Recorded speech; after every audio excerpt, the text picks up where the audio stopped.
Timnas Garuda membidik kemenangan atas Filipina pada matchday terakhir putaran kedua grup F kualifikasi Piala Dunia 2026 zona Asia di Stadion Utama Gelora Bung Karno pada Selasa 11 Juni besok. Laga ini menjadi sebuah laga konsekuensi bagi Timnas Garuda yang gagal memastikan satu tiket putaran ketiga lebih cepat telah menelan pil pahit kalah 0-2 oleh Irak Kamis kemarin. Pertandingan melawan Filipina merupakan pertandingan hidup mati bagi skuad Garuda. Simak informasi selengkapnya sebagai berikut.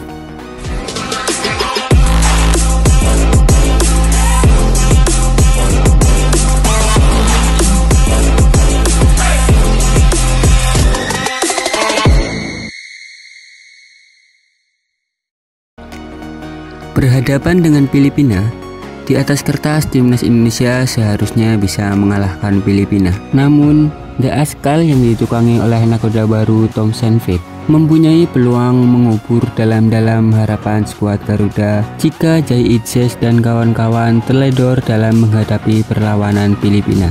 Pada laga terakhir kontra Vietnam, Filipina berhasil memberikan perlawanan kepada The Golden Star. Mereka pun sempat unggul di menit 62 melalui sepakan Patrick Rihel yang mampu membobol gawang kiper Vietnam Neil Edgir. Naas pada pertandingan tersebut, The Askal harus kalah 3-2 setelah Tuan Hai Pham membobol gawang di menit tambahan babak kedua dan memastikan kemenangan Vietnam atas Filipina.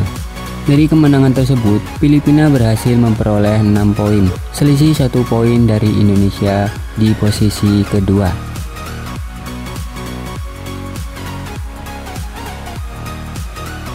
Usai mengalami kekalahan atas Irak, pelatih Timnas Indonesia, Coach Sintayong harus segera berbenah. Merotasi pemain jadi salah satu opsi yang bisa dilakukan oleh Coach Sintayong di laga melawan Filipina nanti. Kekalahan atas Irak juga membuat ranking FIFA Timnas Indonesia turun 2 tingkat menjadi peringkat 136, yang sebelumnya Indonesia berada di peringkat 134. Beberapa pemain yang main di babak kedua saat melawan Irak ataupun tidak dimainkan sama sekali bisa diberikan kesempatan untuk bermain.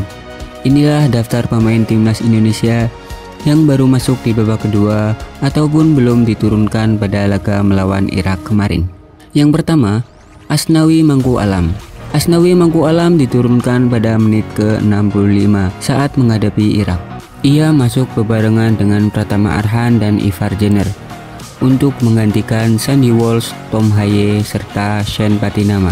Meskipun baru bermain di pertandingan babak kedua, kegototan pemain Port FC ini sempat membuat Irak kerepotan. Pemain bertipe seperti dialah layak diberikan kesempatan menjadi starter di laga melawan Filipina setelah kurangnya Sandy Walsh di sisi wingback kanan Timnas Indonesia. Pemain yang sekarang bermain di Liga Thailand ini tidak hanya kuat dalam bertahan saja, tetapi punya kemampuan untuk menusuk ke pertahanan lawan sampai memberikan umpan akurat. Pemain dengan spirit tinggi seperti Asnawi ini patut jadi starter di laga hidup mati kontra Filipina 11 Juni besok. Kelvin Verdong menjadi nama berikutnya yang pantas mendapatkan menit bermain kontra Filipina besok. Saat Timnas Indonesia menghadapi Irak, Kelvin Verdong belum masuk ke dalam daftar susunan pemain yang diturunkan oleh pelatih Timnas Garuda Coach Sintayong karena Kelvin Verdong masih terbentur loadingnya proses perpindahan federasi. Namun, setelah proses perpindahan federasi pemain selesai, Kelvin Verdong dipastikan tersedia ketika Timnas Indonesia menjamu Filipina di Stadion Utama Gelora Bung Karno. Pemain Nesnijmen ini layak sekali untuk diberikan kesempatan debutnya. Kelvin Verdong tidak hanya menghadirkan warna baru di sektor kiri Timnas Garuda, akan tetapi melalui keahlian yang dimilikinya, Verdong bisa diandalkan ketika Timnas Indonesia mendapatkan tendangan bebas. Ia bisa menjadi opsi penendang free kick selain The Professor Tom Haye.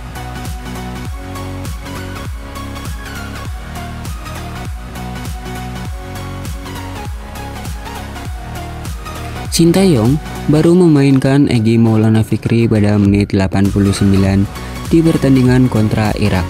ia dimasukkan untuk menggantikan Marcelino Ferdinand. Namun, meski hanya bermain sebentar, Egy berhasil memberikan perubahan. Pergerakan dan kemampuan individunya bisa dimaksimalkan saat melawan Filipina.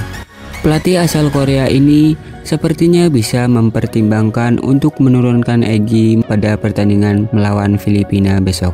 Ia bisa dipasang sebagai penyerang lubang, winger, atau bahkan bertindak menjadi false nine. Nama terakhir di daftar ini tentu saja yakni Abang Gelimis Jay Itzes. Dengan absennya Jordi Amat karena terkena kartu merah pada saat melawan Irak kemarin, pemain yang biasa dijuluki Bang Jayadi ini tentu bisa jadi opsi pengganti pertama. Jay Itzes bisa dipasang sebagai tandem Rizky Ridho dan Justin Hubner ataupun Sandy Walsh dalam format formasi 3-4-3. Kemampuan bek Venezia itu sudah tak perlu diragukan lagi. Selain kuat dalam bertahan, Jay Itzes juga bisa diandalkan sebagai pencetak gol. Dengan tubuh jangkungnya, ia dapat jadi ancaman serius ketika timnas Indonesia mendapatkan tendangan penjuru maupun sepak pojok. Itulah para pemain yang perlu dipertimbangkan oleh Coach Sintayong pada laga terakhir kualifikasi Piala Dunia melawan Filipina besok.